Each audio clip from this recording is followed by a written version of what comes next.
Wow, congratulations, Which and thank you for your George service. VI gave me that in Buckingham Okay. Palace. Wow. And his daughter was 19 at the time. Queen Elizabeth? Yeah, and her mother was there, and her sister. And I went to the investiture in Buckingham Palace to get the Distinguished Flying Cross. Wow. Oh, dear. I knew I'm we not were trying- honored, but I didn't know we were that honored. I'm not trying to glorify it. Well, I was born in a village 12 miles from Bristol, England. And my father was Welsh and my mother was English. So I was born in 1921, November the 10th, 1921, and lived there with my mother and grandmother because there was a problem with my father. I don't think you need to mention that. So my mother and grandmother and I lived together. Now, it's a wonderful village overlooking the Vale of Gloucestershire, beautiful view.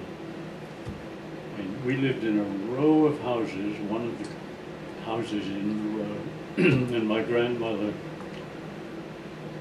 I thought the world of her and my mother. And they were both wonderfully faithful people, church-going. So from the age I can remember, I was taken to church, the village church. Finally baptized there, of course. And so when I was 8, my mother and I moved in with my father. His parents were very, shall I say, highfalutin. My mother wasn't good enough for him. So. But finally, we did, and I went to live with him. And in another village, fairly close. Luckily, I was able to win a scholarship. At the age of 11, in the elementary schools, we sit an examination. We did. For the secondary school, secondary or high school or grammar school, whichever you want to call it. Mine was a grammar school. And that's a high school in England. Out of 30 children who sit for it, 2 are selected to go to the grammar school, which is the high school. Because the schools all around support the grammar school. And you can only take 2 out of 30. You fill a class with the other schools. I was lucky to win one of the 2 places at the age of 11, to go to a grammar school, Thornbury Grammar School. And we had our 400th anniversary 3 or 4 years ago, 400 years since school started. So I went over to that. So I won the scholarship. And my friends, who were boys, most of course, there were 1 or 2 girls. In fact, my grammar school sweetheart has just died about a week ago. Oh, sorry. And I'd been in touch with her ever since those days. But she's now died. To greater glory. And the boys around, it was a country area. We loved the countryside. We knew every bird, British bird. We knew all their eggs, color of their eggs. We'd go nesting. We went around the fields. We climbed trees. We could climb the highest, you know. So that was my life at that time. And because of bird flying, I became very interested in airplanes. And locally, we'd had a big airplane factory. When we go to Empire Air Displays, the British Empire Air Displays, and they had them all around the country. And these were the latest airplanes flown by Air Force people. And my friends and I would traipse about 12 miles maybe to go to Empire Air Displays. So I became interested in flying. And at 11 years of age, when I was going to this grammar school, I said, I'm going to try to get into the Air Force to fly. friend of mine, whose brother was older, was already in the Air Force. And I would see him weekends. He'd come home with his wings up and his uniform on, you know, he was flying old air as they were in those days. So he became my hero, and I said, I'm going to be like Jim Brace. I want to be like him.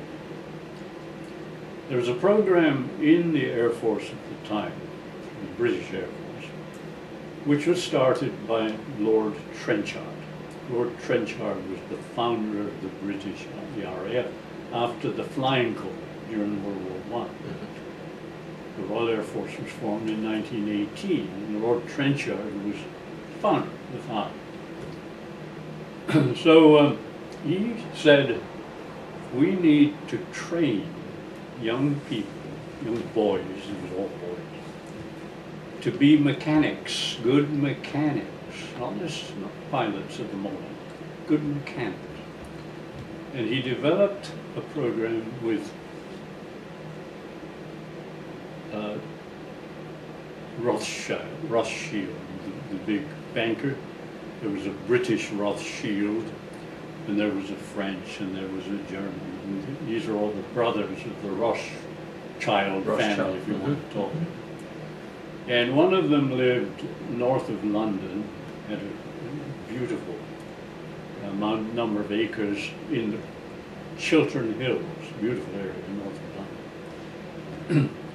So Lord Rothschild and Trenchard got together, and Rothschild said, I'll give you so many acres of land to form this school that you want to form.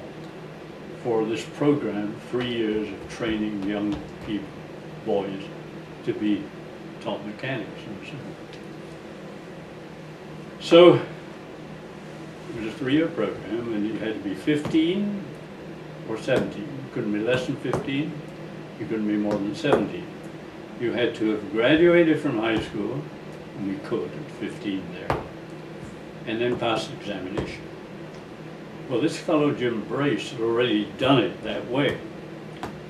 And at the end of the 3 years, you volunteer to be a pilot if you wish.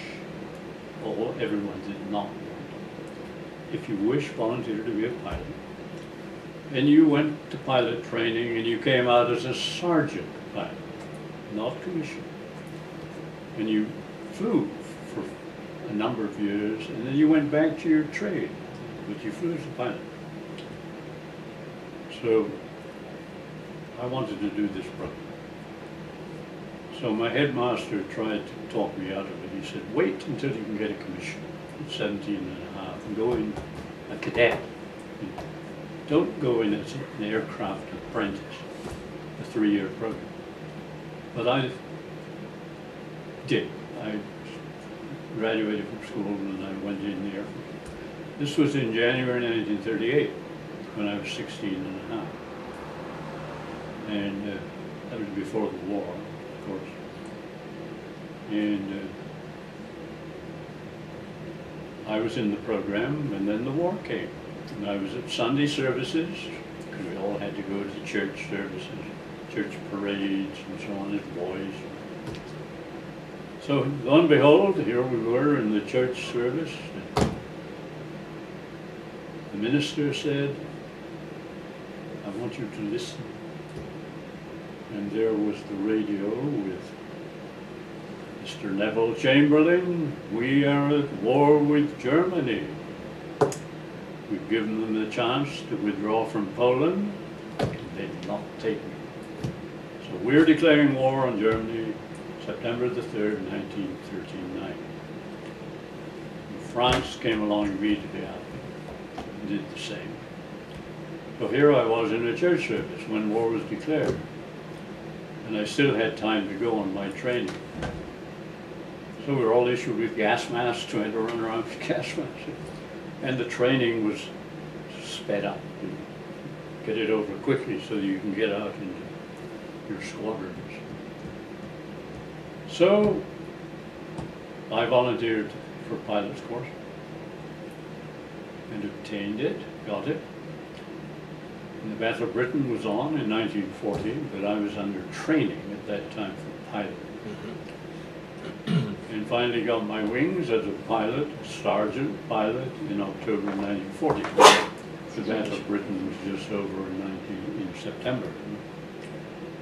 So I became a pilot in October 1940, and they sent me to Africa to fly. And I was flying twin-engine airplanes from West Africa in the Gold Coast up to Cairo in Egypt. Ferrying, no action.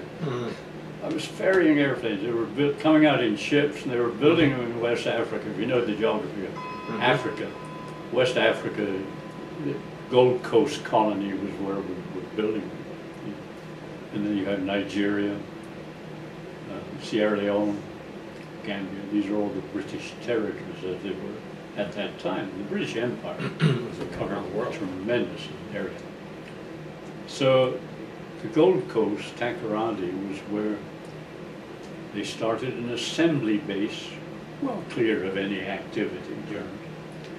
And they came out in ships, pieces, and they built the airplanes there.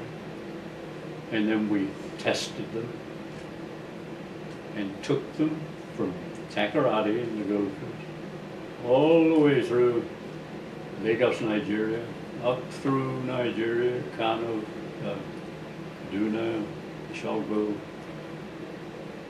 Kano, Port Lamy, El Janina, El Fasher, Khartoum, all the way up the Nile to Cairo, and drop them off in Cairo for them to service them and put them into the desert fighting where Montgomery was fighting Rommel in World War II.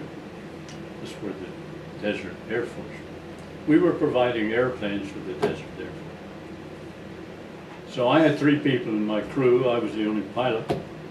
I had a wireless operator, gunner, and a navigator. And because we had to fly such a long distance, we led 6 single-engine airplanes, fighters. They all flew with me leading, or us leading, because we had the navigator on board. They were we would land at their staging posts all the way through, because they needed fuel and we didn't. So we had to do it. It took us a week to get from Takoradi to Cairo. So I did that for a year and a half, and kept volunteering to go into action. And another friend of mine, 2 of us had gone through the same training program. His name was Stan Wolf from Cardiff.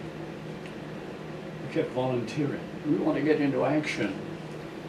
And it was June of 1942, and we'd gone there in December of 1940. June of 42, before they said, okay, you're going back to England, after a year and a half in Africa, to do bombing. And so Stan and I both went to the same training establishment, the same squadron of 4-engine bombers, and we got our crew of 7 people, 1 pilot in the 4-engine bomber, not 2 like the Americans. So I would sit as the pilot, next to me was the flight engineer. And then we had a bomb aimer, we had a wireless operator, a navigator, and 2 gunners, crew of 7. So we got our crews, and then we trained sufficiently to start operational flying. And this was January of 1943, so the war had been going on some time. In 43, it was bombing the cities, you know, mass bombing. So we did that. 1 month later, Stan Wolf was shot down, killed. I went on with my crew, 2 Canadians and 1 Australian. My navigator was Australian, Royal Australian Air Force. Bomb aimer was Royal Canadian Air Force, and the rear gunner. International crew. We were an international crew. We completed our tour, and we were crazy kids because we volunteered for everything we shouldn't have volunteered. This is a tough raid. We'll volunteer. We were always the volunteers. nothing was ever going to happen to us. And we completed our tour of over 40 flights. And then we said, let's continue, let's volunteer for Pathfinder Force. Now in those days, our bombing was very inaccurate. And they developed a program of pathfinding, where these specially selected crews and squadrons led the way. They were expert navigators and so on. And they marked the target. Instead of us dumping our bombs over the city, there was a special area in the city that was an aiming point. The pathfinders would locate that. They had to do that with a master bomber who flew the whole rate. And they dropped flares on the ground, different color flares, because the Germans could easily extinguish them if they knew what they were, different colors every night. And then the main force would drop their bombs into these flares, if you could see. Many times you couldn't even see, so you had to go on parachute type flares. But regardless, this is details. So we volunteered for Pathfinder Force to do that. And they said, well, we'd like you to go on special duty. You're a good crew. We need another crew to join the dam busters, who were a specialized crew to bomb the dams in Germany. We need another squadron to work with them. Special duty, individual targets. So we decided to do that. And so we converted from one airplane to another at Avro Lancaster. And we went on and completed 83 operational flights. And then the boss said, you're it, you're finished. You've got to go and have a rest. Done too much. And I had to ditch once in the North Sea. We had a real problem over Cologne.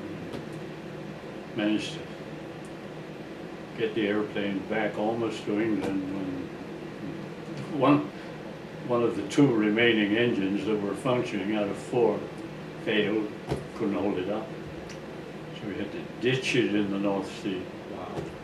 And we all got out in a dinghy, flattened the airplane onto the wave, so it stayed, it was floating away after we got into the dinghy. That was the main problem that we had as a crew. But a great crew. And as I say, my navigator, Australian Pat Lucy, was a school teacher. And has since died, they've all died. I'm the only one remaining. But we did 83 flights. What year And was that's it? why, well, we finished our operational flying in December of 1944. We started in January of 43. So we've gone all the way through 43 and all the way through 44, basically operational flying, with a little rest in between for training for the new airplane, the Lancaster, which is my wonderful airplane. Well, that's the Halifax. That's one of them we flew, and that's the Avro Lancaster 4 engine. There's a model up there on the top of the cabinet. Oh, yeah. That was the airplane that we flew. Mm-hmm. So anyway, that's my experience. And then December 1944, I went onto a training program. And if you know anything about jet engines, the British jet engine was developed by a man called Sir Frank Whittle. What's the last name? Sir Frank Whittle, W-H-I-T-T-L-E. I knew Frank Whittle in the RAF, and he was developing the jet engine. And another man in Germany, Hans von Oheim, was doing it in Germany at the same time. So the jet engines were developed by the two countries. And so that's the start of the jet engines. So when the war ended in 1945, I had married the girl in the picture. I'm not going to show you this, not too much of it.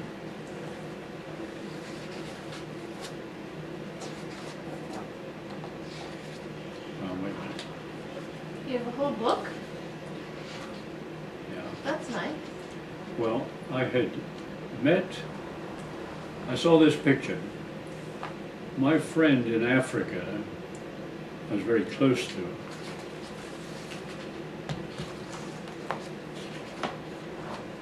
Well, this is a very small picture of us. There he is in the middle. But his sister was that picture on his locker. And he had a picture of his girlfriend. So in between flying, when we were going to Africa, Cairo, we'd sit and talk to each other. I became very friendly with him. And I said, I love the look of your sister, this picture. He said, oh, she's engaged to a man in the army. So that was it. You know, I thought, well, too bad. And when we finished in Africa, June of 1942, to go back to do 4-engine flying, he said, why don't you come and spend a week with me and meet my family? Now, I was an only child. I only had my mother. My father, unfortunately, served in World War I, had terrible shell shock, was in hospital most of the time. So my mother was on her own, and I was the only child. So Gordon said to me, why don't you spend a week with your mother in Bristol? We had 2 weeks disembarkation leave, and then come and spend a week and meet my family. Now he had an older brother, an older sister, and another brother, and then she was the 4th child, and then he was the 5th, the youngest. Come and meet my family.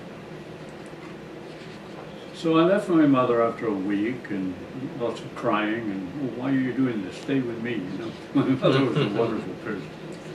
I said, well, I've just got to go, meet Gordon's family. So I went up there, and he met me in London, and we went up to his place where they lived in the east side of London. And he knocked on the door, and his mother came to the door, and she welcomed me with open arms, and there she is. She welcomed me and come in. And so I went in and met his older sister, and then finally the younger, the girl in the picture came in. And had a week there, and we would get around together, he with his older sister, and me with the younger, arm in arm, and walking through the parks, and we went up to London to the theatres, you know.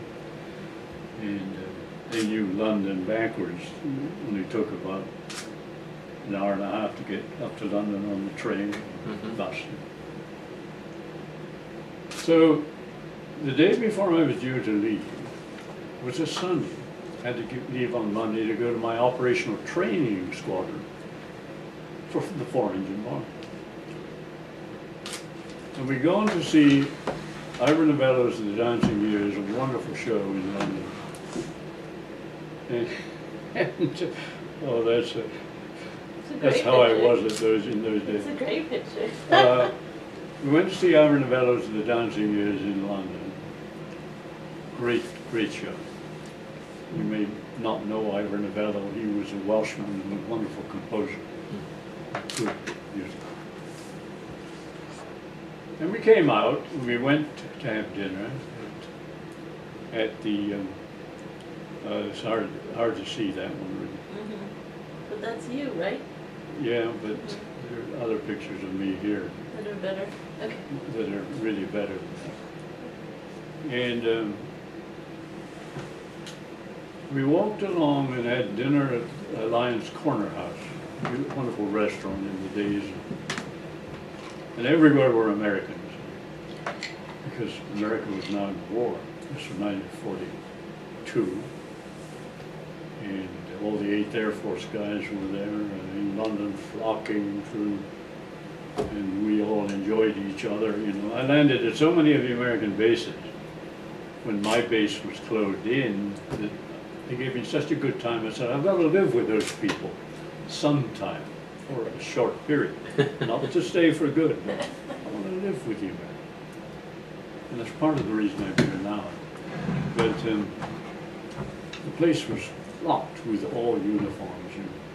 And the air raids would come, and siren would go, everybody, some would go into shelters, and the underground was a great place for sheltering. But most of us would stay up. We'd brave it out. And the guns would be firing at these airplanes. Sometimes a bomb would drop and you'd get a piece of shrapnel around. But I'd done 83, well at that time I hadn't, I just started. I hadn't done any operational raids June of 1942. But we were indestructible, youth, young people. So we had a wonderful time, and we were walking. They said, let's go and see Buckingham Palace, where one of King George V, sixth was the king at that time. So we walked along Piccadilly and went into Green Park. We were walking down Green Park, and Buckingham Palace is just on the bottom. And I thought, gosh, I'm going to be leaving tomorrow, and she's going to be going to work. And the other two, my friend Gordon and his sister, were in front. And we were walking arm in arm at the back.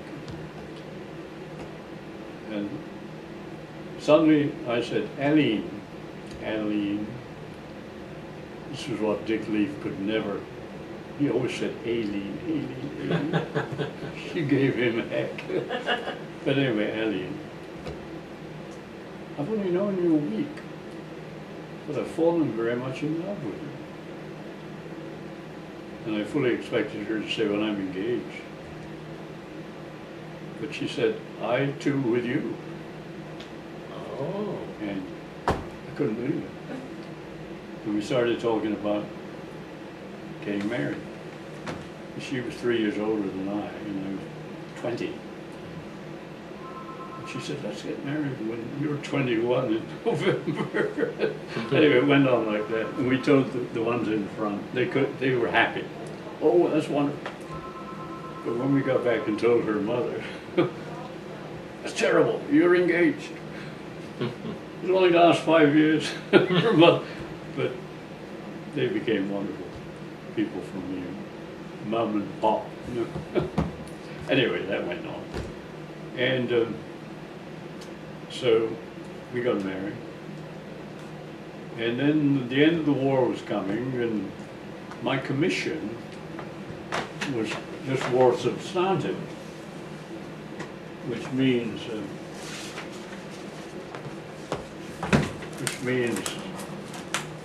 I guess that's the way I was at the time. And there we were, war substantive, which means at the end of the war, I think it's the same picture now. Handsome devil, Oh wasn't it? gosh, I don't know. War substantive, and so Aline and I, what are we going to do? You're going to stay in the Air Force? We want to have children. Is it going to be good for children? So we didn't know, and I didn't have a degree at the time. I was part of the way along through my Air Force training. But I took a chance and decided to leave and turn down my permanent commission in August of 46. I stayed on until then. And I left, and I had the matriculation to enable me to go to the Imperial College in London, University of London. So much against my desires, to some degree, because I love the Air Force. I left the Air Force.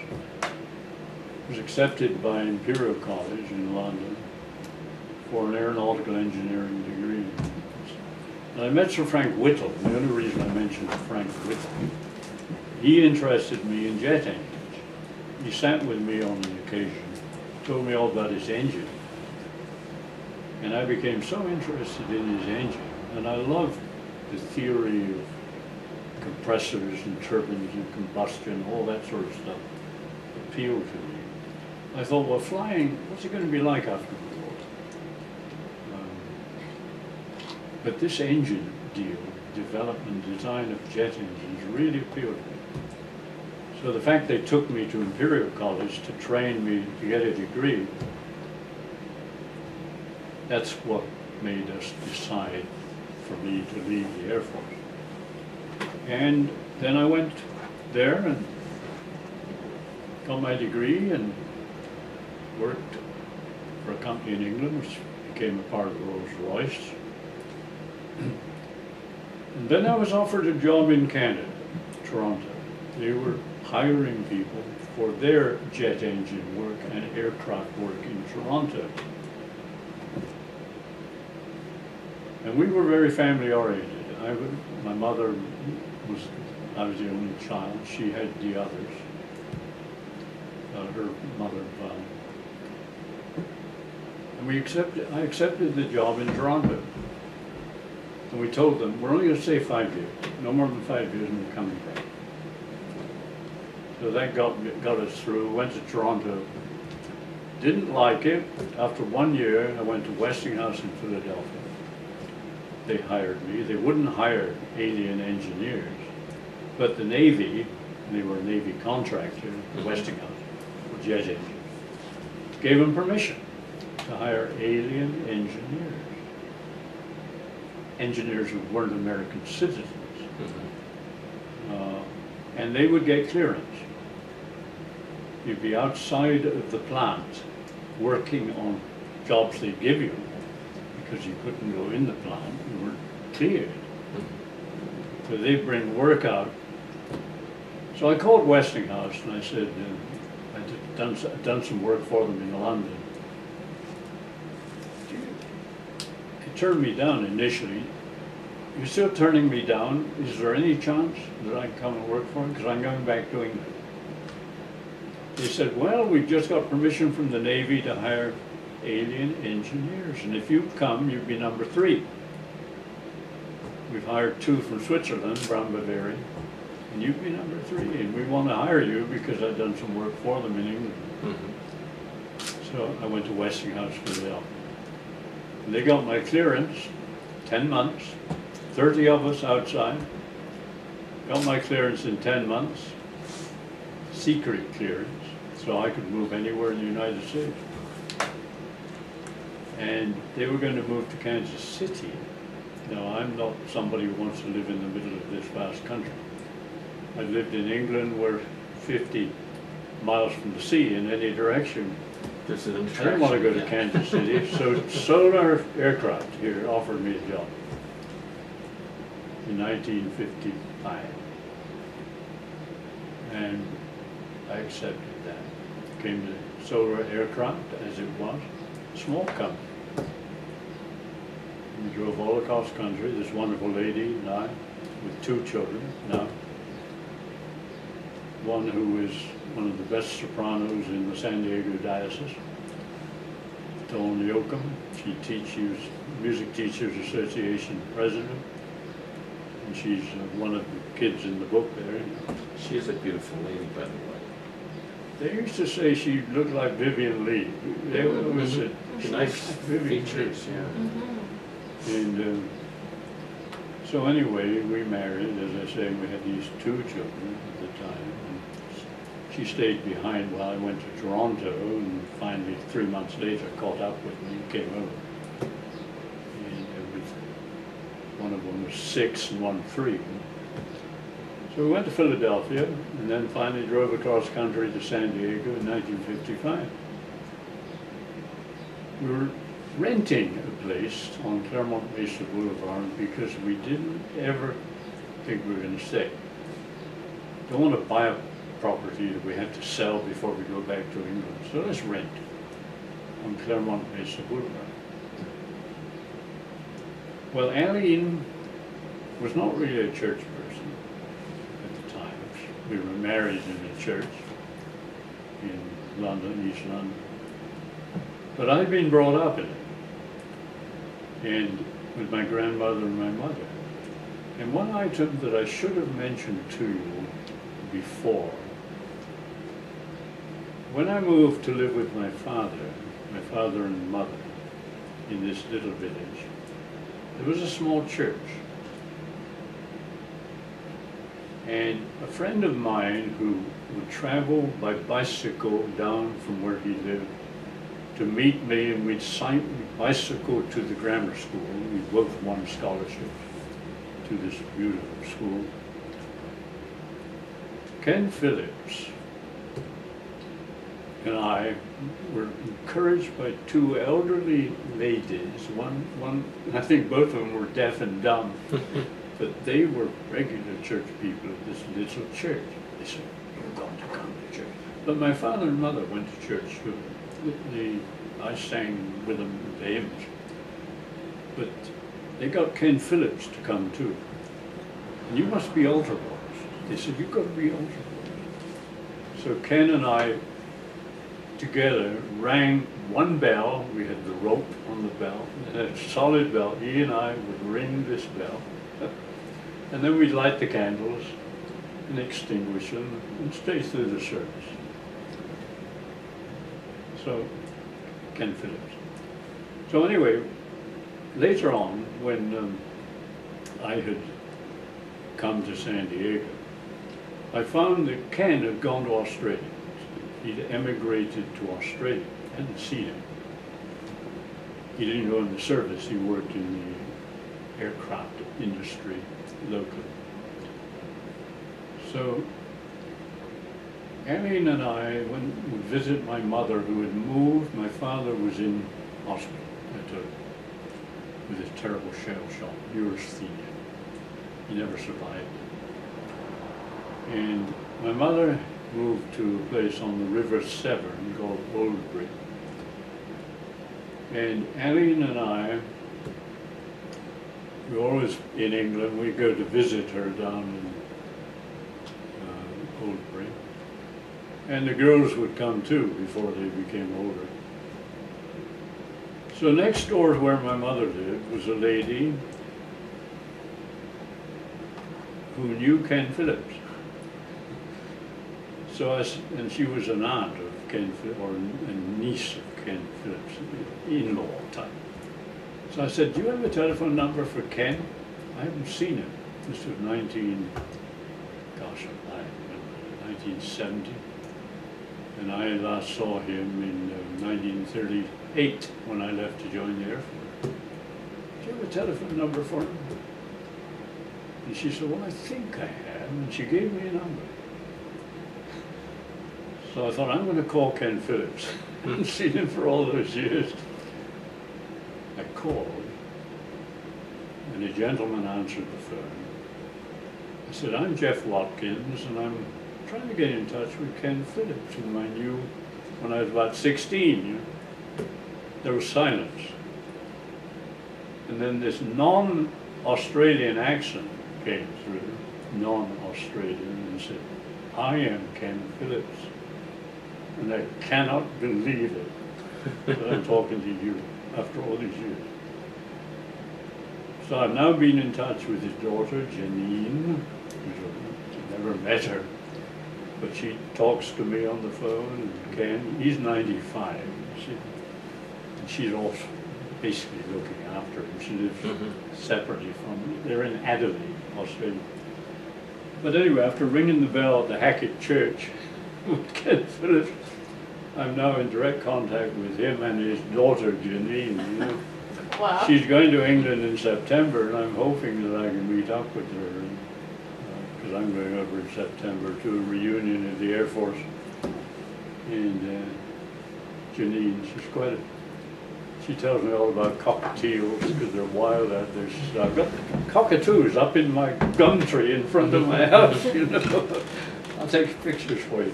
Anyway, that's Ken Phillips. So we went on, and Dawn, our oldest child, born in 1947, in the house owned by the mother and father of Annie, because you couldn't get into the hospital and get children, the doctor would come to your place to give birth to children. So Dawn was born in the sitting room downstairs, and I was upstairs listening to it all happen. 1947. And course, as we came here to live, we had this apartment on Clairemont Mesa Boulevard.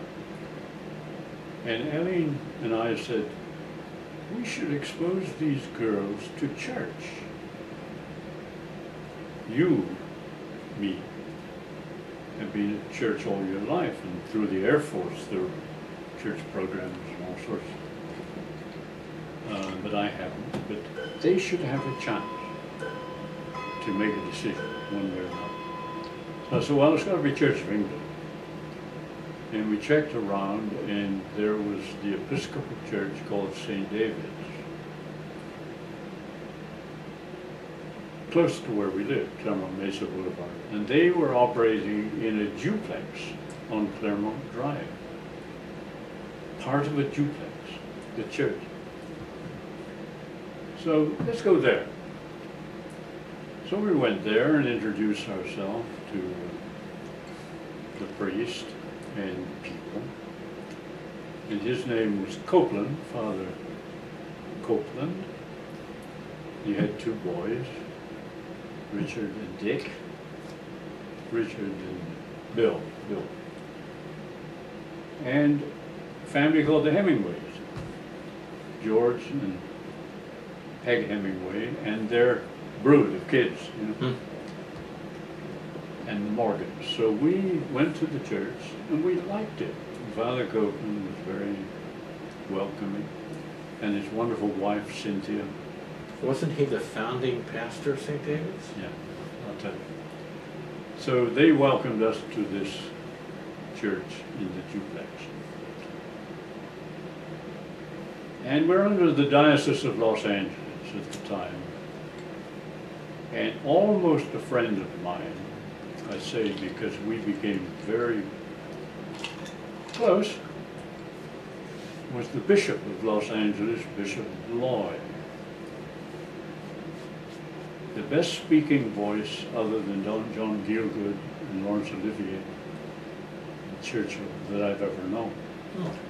Now, an American, but he had English background. Bishop Lloyd, what a magnificent voice. So he would come to San Diego, and I met him anyway. But under the Diocese of Los Angeles, they purchased land, Clairemont Drive and Bergman Boulevard, to build a church. Because a group of people, 12 in number, started in a house on Bergman Boulevard, at the Morton's house. Now, Stan and Ginny Morton. Stan was a wonderful pianist, and Ginny was a singer. She'd sung with Ensa during the war for the service people. They lived on Bergman Boulevard and interested in Episcopal church in the area. And people in the area joined. They had 12 people having services in this church, in their house. And the canon missioner was Dean Jones, a Welsh background, canon missioner of the Diocese of LA for San Diego.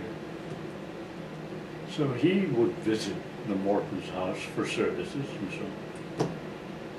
And he brought along a gentleman. He said, "This is going to be your vicar, Father William Copeland,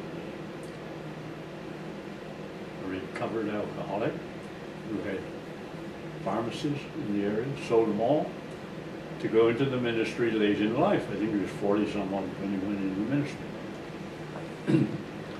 So Father Copeland and his wife Cynthia were introduced to the 12 people who were St. David's at the time. Oh, well, no name. And then Dean Jones said, "You're going to be called St. David's," because he was Welsh back then. Aha. You're going to be called St. David's. And so that was established. Then the diocese bought that patch of land where St. David's is now, open space, to build a church. Now this was 1952-ish. And when I went to the duplex with Father Copeland and his group, They had, the house became too small for the church, so they rented this duplex. And it grew and had more people. And the choir sang in the kitchen. They had a little choir in the church, sang in the kitchen. Then they started every member canvas to build the church on the land which had already been purchased. Couldn't raise enough money, but finally we got an amount of money anyway. And Father Copeland started a confirmation class in the duplex. I don't know how many he had in it. And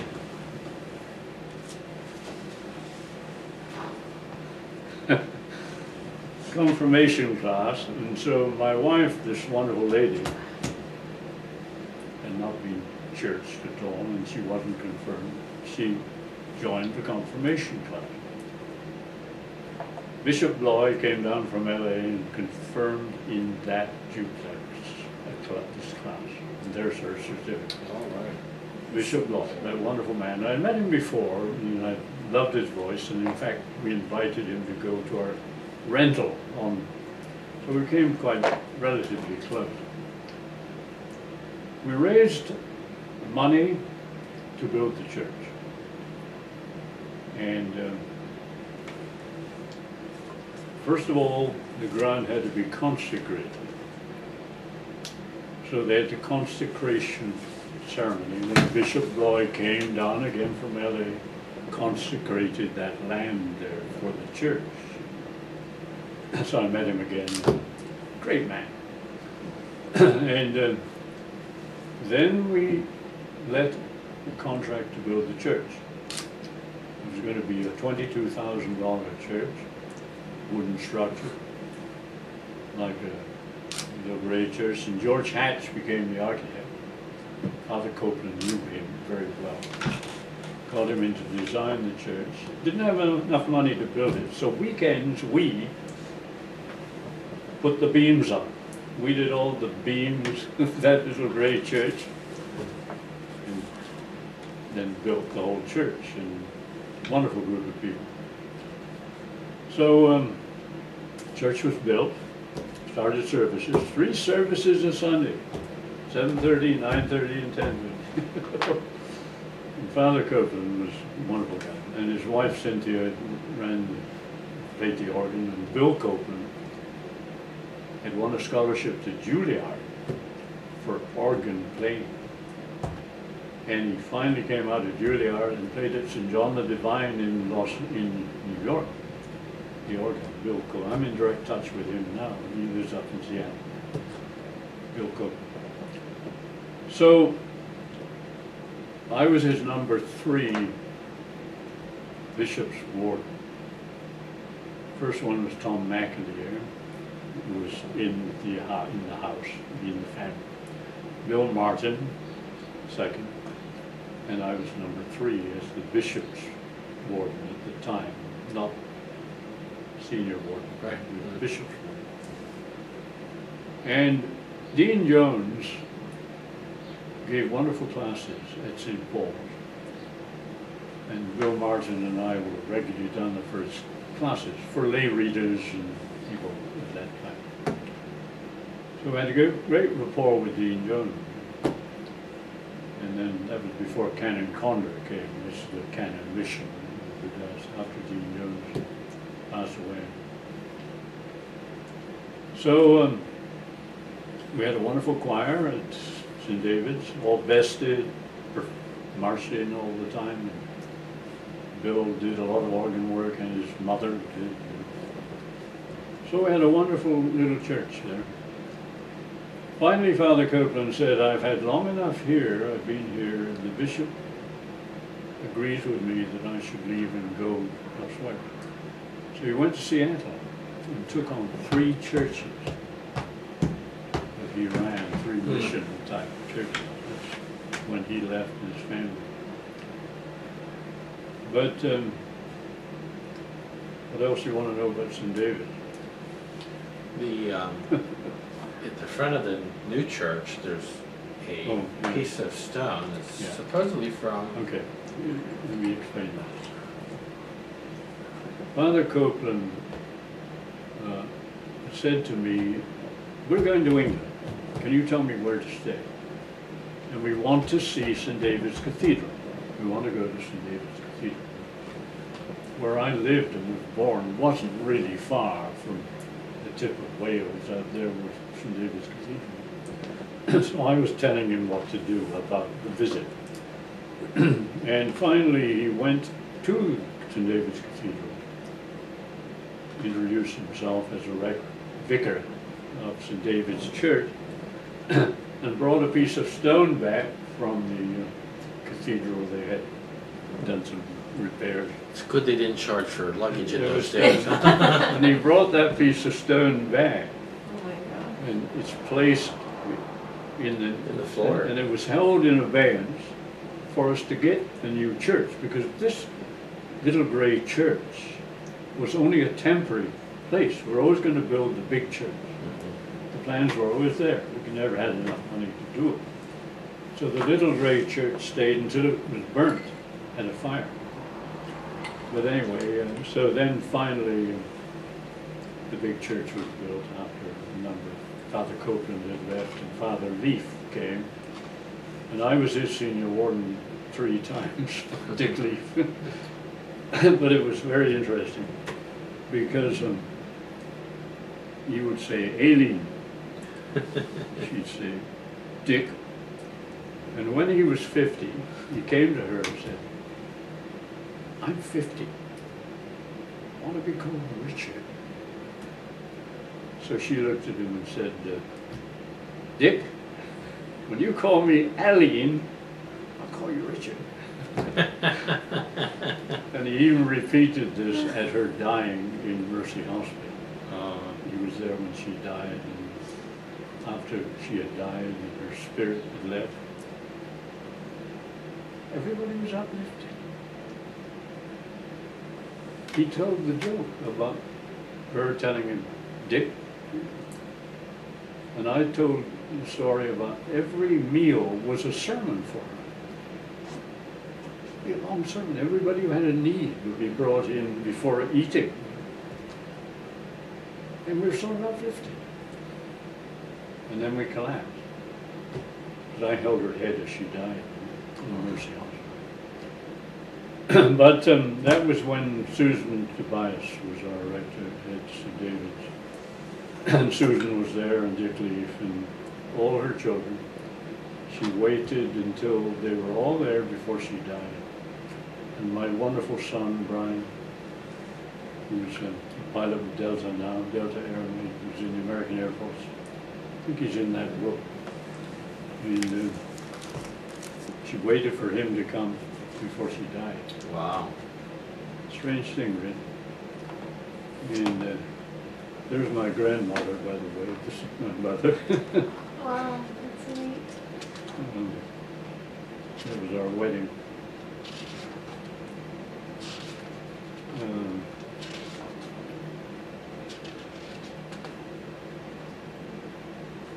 You know who that is? Who is that? Well, that's Father Lee.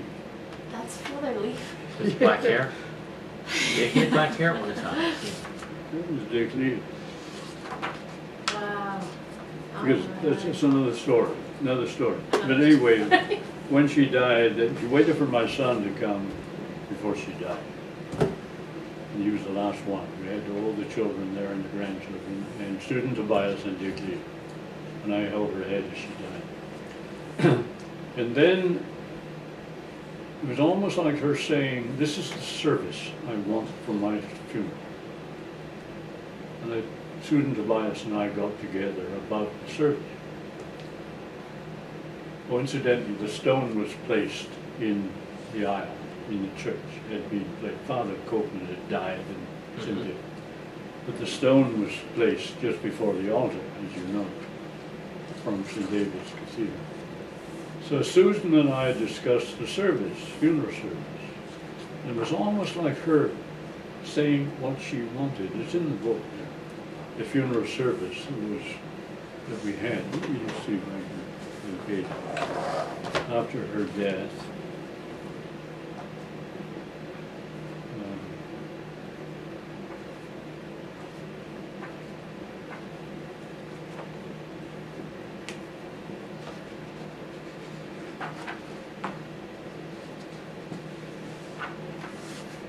well, there it is. Burial and Requiem, Eucharist, thank him and I've adding Watkins. Bill Graham Piper, Prelude, New World Symphony, Largo, The Day Thou Gavest, Lord, and then Isaiah 61 and so on through here. Reverend Dr. Richard Leaf did the honor. And there was a Welshman whose name was Tom Owen. And we had been very active in the Cottage of England in the park. They had the cottages. And she ran all the programs for their, on the lawn programs, and arranged it all, you know. And there was a Welshman, Tom Owens, and his wife Gladys, who we were very friendly with. And Tom had a, what do you call this, instead of a heart transplant, A stent or? stent. They'd done a wrong thing, and he was paralyzed. Oh. And he was in a wheelchair. And he came to the funeral of Annie. It was a church so overflowing, by the way. And her coffin was brought into the church. Only twice it's been done. I wanted the coffin in the church. So they brought it in, and there was the coffin. Dick Leaf did the homily. And then I said to Father Leaf,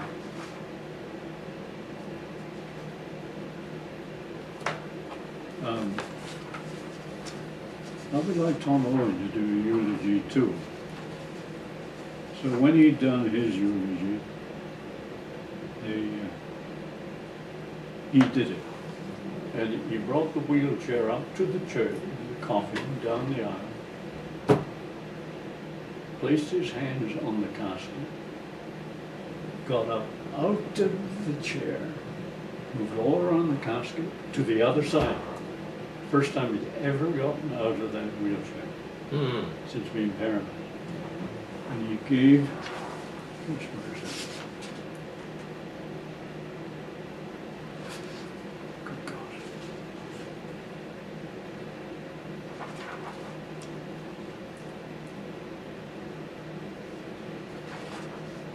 God, find it somewhere.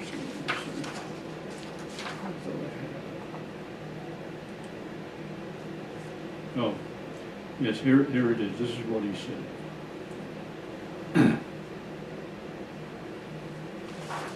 Because Tom had said this wonderful church, which she and Jeff helped to create twice, will have to go on without one particular parishioner, the one who touched many a heart, one who nudged many a child in the right direction, one who gave herself over and over again, one teacher who taught a bunch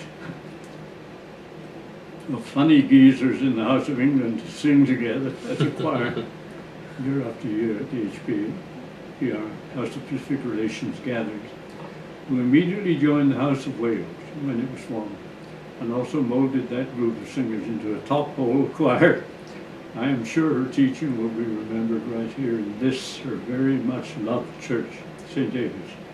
And now I would like to read to you a little piece of poetry by Hilda Doolittle. Nevermore will the wind cherish you again. Nevermore will it rain. Nevermore shall we find you bright in the snow and the wind. The snow is melted, the snow is gone, and you are flown. Like a bird out of our hand, like a light out of our heart. You are gone. I can't talk about this. And her son, Don my daughter sang O mio bambino caro, she said to me, Dad, I don't know that I can do this, but she sang it beautifully. I next tried the duet with her, The Rose, the song that my dear Annie had sung with me on numerous occasions. Once again, sang very well, but I found it very difficult. Then Ryan sang The Wick, that was her grandson. He too sang very well. The words to this song are very appropriate. She looked into a heart so sad and saw what no one ever had. Beneath the snow she saw the spring. She found good in everything. Give her thorns and she found the roses. Give her sand and she found the sea. Give her rain and she found the rainbows. The sea, the love she found. But anyway, she almost organized the service herself with Susan Tobias. And then I was inspired. I hadn't met Becky. I lived still in the house where we lived in Clairemont, February Street near St. David's. Because we moved there to be near the church, you know. And gosh,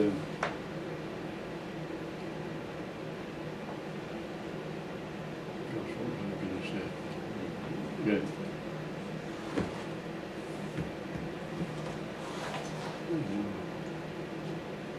Oh, then I would sit. And I was inspired to write a book of our life together. Lives together. And that's this. Came out of it. If anyone believes in the Spirit, it's me. That the Spirit continues.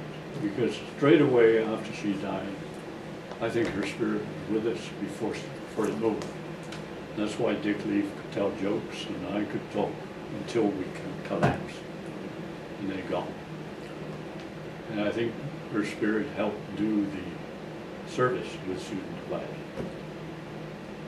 Her Spirit helped me do the book. Firm believer. But then, through a mutual friend who'd flown in the American Air Force, I met Becky. And Allie knew I couldn't live alone. And I think she directed me to her. Mm-hmm. And she knew I love birds. She knew I love flowers. Becky has a wonderful acreage back here where I have flowers galore and birds and butterflies. I feel the Spirit directed me in that way. Same with my little bird here. She knew I loved, that's the little bird, her Spirit. Maybe I'm a dreamer, but that's the way it is. We need dreamers too. Yeah. Now, what else do you want? You said, have I ever been afraid? Yes. Well, when you fly airplanes, when you're bombing the city, I bombed Berlin 8 times, I'm not happy about it. Berlin 8 times, and other places. I didn't bomb Dresden, thank heaven. But when you're over the target, fighters are not there. They've attacked you on the way in. Over the target, they are not there. But the anti-aircraft is. And you get stuck in a searchlight. If you stay in that searchlight, the anti-aircraft is coordinated with the searchlight. It'll fire straight up the searchlight and you'll be knocked out of the sky. So what you have to do, as soon as you're in a searchlight, you dive the airplane straight down, corkscrew out of it, and get out of it. It's the only way you can save yourself. Now, I've been in that position many times, but never afraid. Just apprehensive. I've got to do my job. I've got to get out of here. Never afraid. No. Paralyzed, afraid. If you're afraid, you can't do your job. But I had none of my crew. They all did their job beautifully. You know? We were sure we've got to get out of this. And we did. We got out and survived. Except the one time when we had to dig. So I wasn't afraid. What else did you ask me? All these things. Church has meant a lot to me, and it still always will. I've got, Becky was not so much, but she comes to St. David's with me, and comes to St. Paul's Evensong, because we love the Evensong down there. Should go to All Souls tomorrow. Eric Livingstone, do you know Eric? Yeah. He's a buddy of mine from Soda. Ah. He worked downstairs and I was up above. So I did very well at Soda. I got my job through two people turning it down. I got the job, but then they wanted a chief engineer of a certain section. So it was offered to one brilliant man who was a very strong Baptist, by the way. They offered it to him. No, I don't want it. I want to stay doing work on the board, doing my own work. They offered it to another man. He said, no, I don't want it either. Give it to Jeff Watkins. And the chief engineer said, who's he? I just joined one year earlier. And he knew who I was. So finally he gave it to me and I became the chief engineer of that section. So I was sort of lucky that here I was, a waif, my mother, an only child living with my grandmother, luckily winning a scholarship, enabling me to get into the Air Force and do these things. And then leaving the Air Force and getting wonderful jobs. See, this is the luck of the draw. This is, I pray, you know, but I don't think God directs me in giving me the best job over somebody else. But I was able to get a good job in England, top line, head of performance. Canada, I wasn't too sure. I was just 1 year there. Westinghouse, I was getting along very beautifully. And then San Diego, so. And chief engineer, chief analytical engineer for 24 years. And I went to Ryan because they wanted me to do drone engines, in charge of drone engines. They didn't have anybody. They wanted an engine person to look after the RPVs, the drones. So I went to Ryan for 3 years. I left that wonderful company, Solar, to go on something else. It was a different experience. Then I went into my own consulting and went over the country until I said I don't want to do any more of this. So here we are today. And I've never been... Now, whenever you received your medal from King George, was that at like a ceremony with other people, or was it by yourself? Yeah. Well, this investitures were held not regularly, but maybe once a month.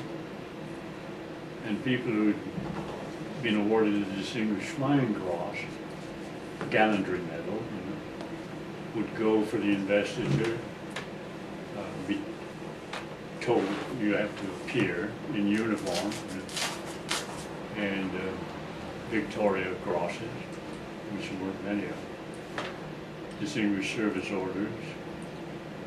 So they would have quite a few people who would be invested at that time.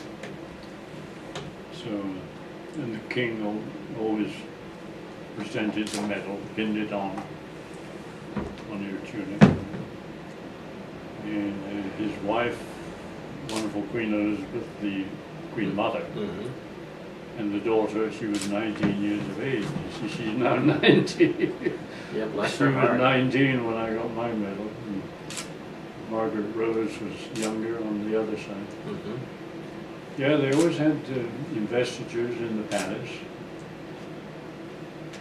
So you had to make sure your shoes were shined, I'm sure. they had to be spit and polished properly. Yeah. And that's the one. This is the one? But then these are campaign medals, and people at the RAF Guards Museum in London put them into this pattern for me. It's beautiful. So that I could wear them. So this is the one the king pinned on you? Oh yeah. Wow. It was an individual medal at one time. Right, It was loose, but then they, Put it together. so that I could wear it. That's easier, yeah. I should polish it up. That's a silver medal. Did you see it, John? Amazing. This is the one. Yeah. This is the 1939-40 5-star. Anybody who served the whole war would get one of those. And these are campaign They medals. mounted them very nicely. They're Mm. well done. It was the guards. They have a guards museum in London, and we go to the guards chapel. I belong to the Royal Air Force Club, which is great. And I stay there every time I go to London, overlooking Green Park, where I proposed to my wife. Oh, We can almost see the place where I walked when I proposed to her. And the RAF church is St. Clement Danes. Now this was bombed quite badly in the war, but that's the RAF church, and they keep the church going. That's a fair walk. I love it. It's a wonderful church. But the Guards Chapel is easier to walk through the park down to the chapel, where the museum is. There's a Guards Museum, and Wellington Barracks, the big Guards Barracks in London. Guards Chapel is a part of that. I see. So it's a wonderful chapel. So we go to, Becky and I go to that, because before the service they have one of the Guards bands playing in the balcony. A number of their musicians playing pre-service music. And then they have a great organist and a choir, and that plays paid choir. So we usually go to the Guards Chapel. Anyway, the museum people mounted these for me. The Guards Chapel in 1945, before the war ended, in 1944, they had a service, 10:30 in the morning, Sunday morning. One of the flying bombs that came out of France, pilotless vehicle, bomb, came, the engine stopped, went way down, hit the Guards Chapel right at the entrance, killed everybody in the church except people at the altar. The altar and the cross there and the people who were there survived. Everybody else was killed Oh my. with a flying bomb, which I don't know whether you know anything about those, but they had the flying bombs, and then they had the rockets that would come up and land, and the flying bombs would kill. We got the names of everybody who was killed on the walls of that chapel, rebuilt, and a wonderful chapel. So we go there all the time. It's strange how the altar and the man leading the service survived. Must have been just how it hit, you know. But it hit right at the entrance, Mm. the doors of the chapel. But my club, the Royal Air Force Club for officers, is a wonderful club, and we stay there all the time. Well, Oh dear. I guess I have one last question for you, You do? which is how would you like to be remembered? Well, I would like to be remembered as a person who loves their neighbor and helps people as much as possible, which I've tried to do at St. David's. And I have 6 children who are in the world, not my own children, ones I support, because I love children. Where I flew in Africa, I would see terrible deprivation of children in Darfur. So I've tried to spread some of my money out to children who have needs. Love your neighbor, and to help people as much as possible. Now, I taught at San Diego State College as a part-time teacher from Solar. They let me take time off to teach. I did 2 subjects, postgraduate, theory of turbo machinery and advanced gas dynamics. So I taught at San Diego State. I also did other things. Boys clubs were very important. And I was going to get a plaque they gave me for my work as in the boys' clubs. I don't want to pull it down off the wall, but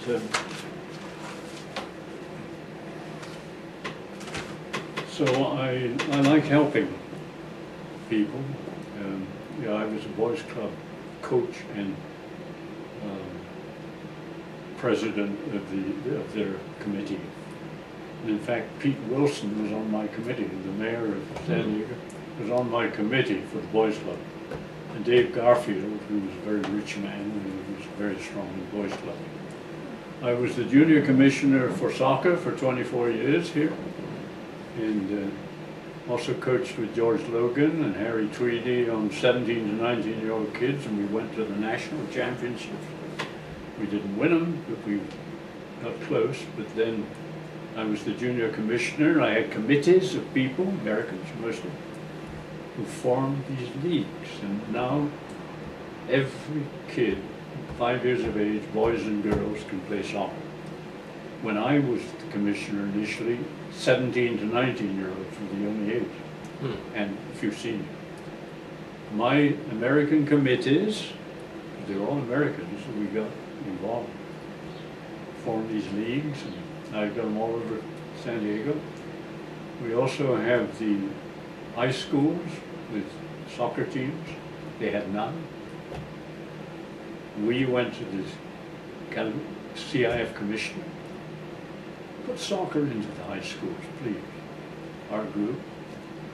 And he said, the guy said, well, if you'll help us provide coaches, we have nothing. You go and find coaches in these different schools who know the game and get them to agree to coach. And you put up a trophy at the end of the program for the 2 best teams, and we'll go along with it. So we did that. And every high school now has soccer. The final that first year was San Diego High School and Point Loma High. San Diego High won, and I refereed it. And well, my people presented the trophy, San Diego High. So I've tried to help in that way. You built the original St. David's with your hands. I mean, that's... We did. I think I'm the only one left. Those beams, it took one heck of a lot of lifting up. Yeah, and we laid the flooring, amazing. made the pews, everything. That's amazing. But George Hatch was the architect. Father Copeland was very... He also did some work at St. Paul's Cathedral. Did he? Yeah, well, he was well known. I think Copeland had the drugstores and sold them all to go into the ministry. Copeland and well, Father Leaf was there 20 years, and I was his senior warden 3 times. And he discussed with me, if I stayed too long, if I stayed too long at St. David's, he said, certain people are trying to get me out. I said, well, I had to give advice the best I could. He was offered this job with the Episcopal Community Service. I finally took it. But 20 odd years, and the 3rd time, the senior warden had